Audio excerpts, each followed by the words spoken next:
ಚುನಾವಣೆಯಲ್ಲಿ ಸೋಮಣ್ಣ ಅವರ ಮೊದಲ ಪ್ರತಿಕ್ರಿಯೆ ಕೂಡ ಸಂಪುಟದಲ್ಲಿ ಸೇರ್ಪಡೆ ಆಗ್ತಾ ಇರೋ ವಿಷಯಕ್ಕೆ ಸಂಬಂಧಪಟ್ಟ ಹಾಗೆ ಮಾತನಾಡಿದ್ದಾರೆ. ಪಕ್ಷ ನನ್ನನ್ನು ಗುರುತಿಸಿ ಅವಕಾಶವನ್ನ ಕಲ್ಪಿಸಿಕೊಟ್ಟಿದೆ. ಒಳ್ಳೆತನಕ್ಕೆ ಬಿಜೆಪಿಯಲ್ಲಿ ಯಾವತ್ತೂ ಕೂಡ ಅವಕಾಶಗಳಿದೆ, ಕೈ ಬಿಡೋಲ್ಲ ಅನ್ನೋದಕ್ಕೆ ನಾನೇ ಜ್ವಲಂತ ಉದಾಹರಣೆ ಅಂತ ಕೂಡ ಹೇಳ್ಕೊಂಡಿದ್ದಾರೆ ಸೋಮಣ್ಣ ಅವರು.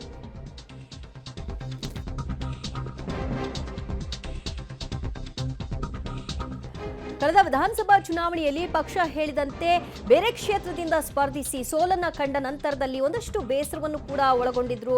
ರಾಜಕೀಯವಾಗಿ ಮುಗ್ದೇ ಹೋಯ್ತು ಅಂತ. ಆ ನಂತರದಲ್ಲಿ ಬಿಜೆಪಿಯ ದೆಹಲಿ ನಾಯಕರು ಅವರಿಗೆ ಒಂದು ಭರವಸೆಯನ್ನ ಕೊಟ್ಟಿದ್ರು. ಅದರಂತೆ ಈ ಬಾರಿ ಅವರಿಗೆ ಲೋಕಸಭಾ ಚುನಾವಣೆಯಲ್ಲಿ ತುಮಕೂರಿನಿಂದ ಸ್ಪರ್ಧಿಸಲಿಕ್ಕೆ ಅವಕಾಶ ಕೊಟ್ಟರು. ತುಮಕೂರಿನಿಂದ ಸ್ಪರ್ಧಿಸಿ ಗೆಲುವನ್ನ ದಾಖಲು ಮಾಡಿಕೊಂಡಂತಹ ಸೋಮಣ್ಣ ಅವರಿಗೆ ಮೋದಿ ಅವರ ಕ್ಯಾಬಿನೆಟ್ನಲ್ಲೂ ಕೂಡ ಸ್ಥಾನಮಾನ ದೊರಕಿದೆ. ಸೊ ಯಾವುದೇ ಖಾತೆ ಕೊಟ್ಟರೂ ಕೂಡ ನಾನು ಉತ್ತಮವಾಗಿ ನಿರ್ವಹಿಸ್ತೀನಿ ಅಂತ ಸೋಮಣ್ಣ ಅವರು ಪಬ್ಲಿಕ್ ಟಿವಿಯ ಜೊತೆಗೆ ಮಾತನಾಡಿದ್ದಾರೆ. ಎಲ್ಲವೂ ಕೂಡ ಸಖ್ಯಾಂತರ ಆಗಿದೆ. ನಮ್ಮ ಮೇಲೆ ಇವಾಗಿರೋದು ಚಾಲೆಂಜು ಈ ದೇಶಕ್ಕೆ ನಾವು ನಮ್ಮ ಸರ್ಕಾರ ಕೊಡ್ತಕ್ಕಂಥ ಸವಲತ್ತುಗಳನ್ನು ಸಾಮಾನ್ಯರಿಗೆ ಕೊಡೋದ್ರ ಮುಖೇನ ನಾವು ಕೆಲಸ ಮಾಡಬೇಕಾಗಿದೆ. ತುಮಕೂರು ಒಂದು ಪವಿತ್ರವಾದ ತಪಸ್ವಿನ ಭೂಮಿ. ಆ ತಪೋಭೂಮಿಯಲ್ಲಿ ಕೆಲಸ ಮಾಡಿ ಎಲ್ಲ ವರ್ಗದ ಜನರಿಗೂ ಕೂಡ ಸಮಾನತೆಯನ್ನು ಕೊಡ್ತಾರೆ. ಕೆಲವಾರು ವಿಚಾರಗಳನ್ನು ಇವತ್ತು ನಮಗೆ ಎಲ್ಲರಿಗೂ ಕೂಡ ಒಂಥರ ಫ್ರೆಂಡ್ಲಿಯಾಗಿ ಯಾವ ರೀತಿ ತಗೋಬೇಕು, ಏನು ಮಾಡಬೇಕು ಅನ್ನೋದು ಹೇಳಿದ್ದಾರೆ. ಸಾಲದಕ್ಕೆ ಸಾಕಷ್ಟು ಕೆಲಸಗಳನ್ನು ಮಾಡೋದಕ್ಕೆ ಟ್ರೈ ಮಾಡಿ. ಮತ್ತು ನೀವು ಯಾವ ಉದ್ದೇಶವನ್ನು ನಿಮ್ಮನ್ನು ಮಂತ್ರಿ ಮಾಡಿದ್ದೆವು ಅದರ ಸಫಲತೆಯನ್ನು ಕಾಣ್ತಕ್ಕಂಥದ್ದಕ್ಕೆ ಅದರ ಅಲ್ಲಿರ್ತಕ್ಕಂಥ ಪ್ರತಿಯೊಂದನ್ನು ಕೂಡ ಸಾಮಾನ್ಯರಿಗೆ ತಲುಪಿಸೋದಕ್ಕೆ ನಿಮ್ಮ ಪ್ರಯತ್ನ ಸಾಗಬೇಕು. ಜೊತೆಯಲ್ಲಿ ಪಕ್ಷ ಮತ್ತು NDA ಜೊತೆಯಲ್ಲಿ ಸೌಹಾರ್ದಯುತವಾಗಿ ನಡ್ಕೋಬೇಕು. ಏನೆಲ್ಲ ಆಗ್ತದೆ ಮೋದಿಜಿಯವರ ಅನುಭವವನ್ನು ನಾವು ಕೂಡ ಹಂಚ್ಕೊಂಡು ಕೆಲಸ ಮಾಡ್ತೀವಿ. ಆ ಥರದ ಯಾವುದೂ ನಿರೀಕ್ಷೆ ಇಲ್ಲ. ಅವ್ರು ಯಾವ್ದು ಕೊಡ್ತಾರೋ ಅದನ್ನು ಸ್ವೀಕಾರ ಮಾಡಿ ಕೆಲಸ ಮಾಡಿ. ದೇಶದ 3ನೇ ಬಾರಿಗೆ ಸನ್ಮಾನ್ಯ ನರೇಂದ್ರ ಮೋದಿ ಸಾಹೇಬರು ಪ್ರಧಾನಿಗಳಾಗುವ ಸಂದರ್ಭದಲ್ಲಿ ನಮ್ಮ ಪಕ್ಷ ನನಗೆ ತುಮಕೂರಿನಿಂದ ಅವಕಾಶ ಕೊಟ್ಟಿದ್ದನ್ನು ಸ್ವೀಕಾರ ಮಾಡಿ ಚುನಾವಣೆಯಲ್ಲಿ 1,75,560 ಮತಗಳಿಂದ ಗೆದ್ದಿದ್ದು ಮತ್ತು ಪಕ್ಷ ಕೊಟ್ಟಂಥ ಅನೇಕ ಟಾಸ್ಕ್ಗಳನ್ನು ಸ್ವೀಕಾರ ಮಾಡಿ ಕೆಲಸ ಮಾಡಿದ್ದು ನಮಗೆ ಅವಕಾಶವನ್ನು ಕಲ್ಪಿಸಿಕೊಟ್ಟಿದ್ದಾರೆ.